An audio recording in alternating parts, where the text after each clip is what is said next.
কাটাচ্ছিল বাংলা বন্ধু, ভালো কাটাচ্ছিল।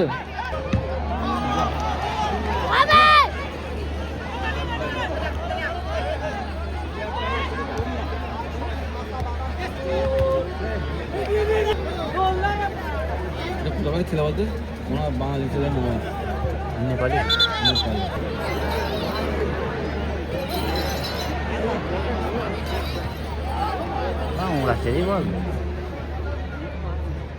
বাংলাদেশের মেয়েরা ভালো ফুটবল খেলে।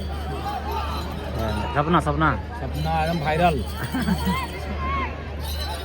আমাদের স্বপ্ন ভাইরাল। হ্যাঁ আমাদের স্বপ্ন তো পুরো ভাইরাল দিয়েছে। মানুষ হাত দিয়ে তো স্বপ্না একদম ভাইরাল। আগে যাবি এত জনের ভিডিও ভাইরাল হচ্ছে, ওর ভাইরাল হয়নি কেন? হয় না, ও ছবি মানে ও হবে না।